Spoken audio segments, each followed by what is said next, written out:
what's called. Okay, so as we were saying, we're working backwards. So I'm just going to start back over.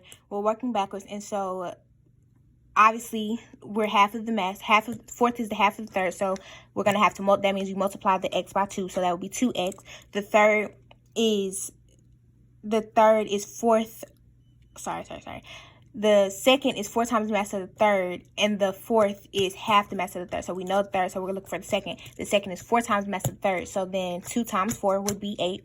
And then the first is twice the size of the second, so 2 times 8 would be 16. Obviously, easy math. Okay, so we're going to put all of our x's together and equal them to 890 because we know that's the total mass of how all of them equal up to. So after we combine all our x's, we get 27x equals to 890, and this just becomes a simple algebraic equation.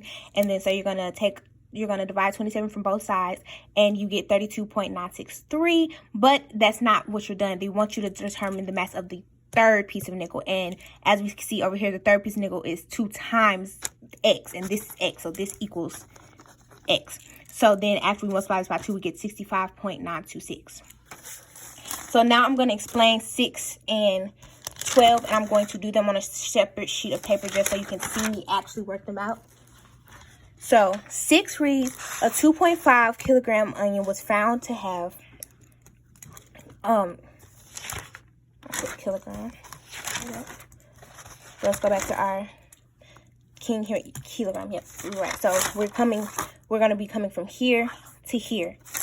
Keep that in mind because we need them to be grams. So a 2.5 kilogram onion was found to have a density of 0.82 grams over milliliters. After the onion was added to a water bath, the water level measured at 3,048.78 milliliters.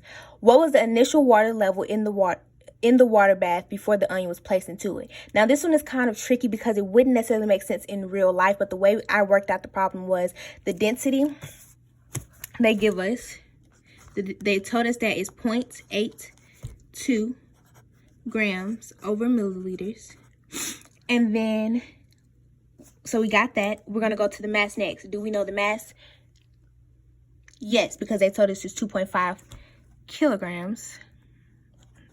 0.5 kilograms. The problem with this is we need to use the King Henry died by, and we don't need any more because we're going to stop at the base. So we're coming from here to here, so it'll be 1, 2, 3. So we're going to move this 1, 2, 3 decimals, making this, scratch this out, 2,500 grams. So now that's our new mass, and our volume is what we're looking for. So obviously the equation for volume is mass divided by height. So we're going to put the 2,500 grams, excuse me, pencil broke, over the 8.2, I'm sorry, over the 0.82 grams. And then we're going to, the way I did it, we're going to divide this, obviously. And so we're going to get 3048.78. And this looks familiar because that was the original. So obviously, if you subtract those, you're going to get 0. So that means the volume was 0 initially, which necessarily doesn't make sense, but that's kind of how the problem was worked out. And then the last one we're going to do is 12.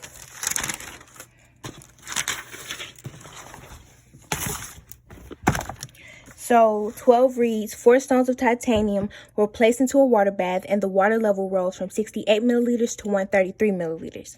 Determine the mass of each of the stones. If the second stone was twice the mass of the first stone, the third mass was twice the mass of the second stone, and the fourth stone was twice the mass of the third stone. Round your answers to 2 decimal points. Show work and include at least correct SI units.